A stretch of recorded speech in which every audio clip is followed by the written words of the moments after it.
जो बॉर्डर पर जो सिपाही का खून गिरता है उसकी कीमत कम है सोसाइटी में, जहां पर कि एक फीमेल कहती है भाई ये पीरियड का जो खून है ये मेरे को मंदिर पे चढ़ाना है, वो ये लिबरेशन है।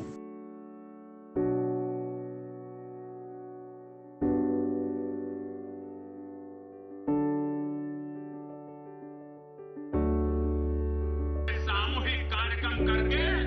उन बेटियों को सम्मानित करना चाहिए। मादरचोद आर्मी वाले मादरचोद, पुलिस वाले मादरचोद,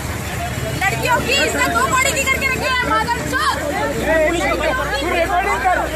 यहाँ पर हम लॉज की बात कर रहे हैं कि सेक्सिज्म, जो हम मेल पॉइंट ऑफ व्यू से बात कर रहे थे, सेक्सिज्म इन जुडिशरी, अभी इसमें लॉ सिस्टम तो है, ये बायस्ड है, बिल्कुल है। अब मुझे एक बात बताइए, मैं थोड़ा शायद आई एम टॉकिंग वेग when I am talking about this, एक इस तरह का एग्जांपल मैं कोट कर रहा हूं, लेकिन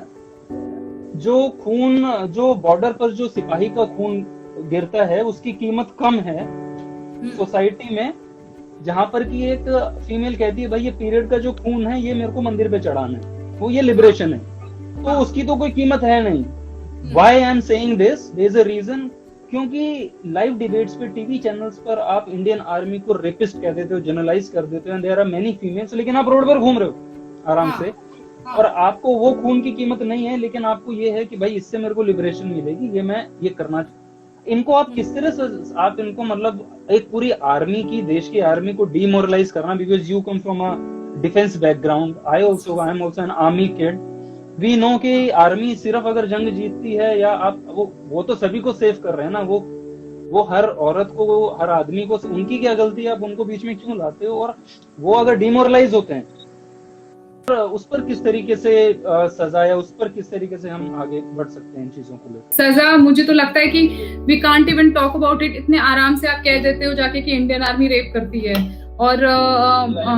मतलब ये बात बोलते हुए शर्म भी नहीं आती है कि हम, और उन लोगों का कोई ऑब्जर्वेशन नहीं है, they are from film industry, जो यहाँ से मुंबई से बाहर नहीं निकले, but they will talk about Kashmir. हाँ, जो एक गांव में छोटे से रह रहे हैं, ये तो छोड़ो, जो एक गांव में बहुत आराम से छोटे संसाधनों पे जिंदा हैं, कन्हैया कुमार टाइप के लोग जो बाहर नहीं निकले कभी, उनको लगता है कि वहां पे सब लोग रेप कर रहे हैं आर्मी में ना। और दूसरी बात ये कि उसपे फेमिनिस्ट लोग भी, आप देखोगे ना, ये फेमिनिस्ट लॉबी जो है वो लेफ्टिस्ट और ये सब का एक समागम हो गया है, ये लोग एक जुड़े हुए लोग हैं आपस में, ठीक है। अभी तो बहुत सारे राइट विंग वाली भी फेमिनिज्म में, वो राइट विंग के तले आके छुप गई हैं वो भी फेमिनिस्ट ही, हाँ, जय श्री राम बोल करके they are also feminist, one of the feminist. तो अभी ये सब लोगों का एक ना कोलैबोरेशन हो गया है आपस में, so they will talk about this, they will talk about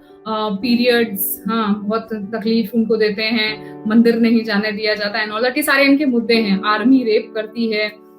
anti Indian बोलेंगे वो लोग, एंटी मैन बोलेंगे वो लोग, इन सबका एक कोलैबोरेशन है। और ये सारी चीजें जो है वो आप देखोगे ना, ये क्योंकि ये समझाना बड़ा मुश्किल काम है, देयर इज नथिंग अवेलेबल, कोई भी साहित्य अवेलेबल नहीं है इस बारे में, कि ये आपको तरह तरह की चीजों के द्वारा हम लोगों के ऊपर, ये हम लोगों के दिमाग में स्लो ब्रेन वॉशिंग, यंग लोगों के, और बहुत सारे यंग बच्चों को ये समझ में आने लगता है कि हाँ, यंग लड़की जिसको अभी भी पीरियड्स स्टार्ट हुए हैं, वो शायद इस बहकावे में आ जाएगी क्योंकि वो ऑलरेडी परेशान है कि मेरी बॉडी के साथ क्या हुआ, कि हाँ, बहुत बड़ा अत्याचार है हमारे ऊपर। साइंटिफिकली किसी माँ को भी पता नहीं है कि क्यों मंदिर जाने के लिए या मना किया जाता है, इसमें अत्याचार कुछ भी नहीं है, अच्छा है, आपको 5 दिन आराम करना चाहिए घर में बैठ करके, उसके बाद इनको पीरियड लीव भी चाहिए, ठीक है। वो पीरियड ब्लड इनके लिए बहुत बड़ी चीज होती है, बट जैसे तुमने कहा कि आर्मी वालों का खून उनके लिए कोई महत्व तो नहीं रखता। ये कैजुअलिटी जो है भारतीय सेना को उठानी पड़ी है, जिसमें जो सीओ हैं 21 RR के, यानी कि राष्ट्रीय राइफल्स के कर्नल रैंक के अधिकारी, वो उनकी मौत हुई है, शहीद हुए हैं, साथ ही एक मेजर हैं,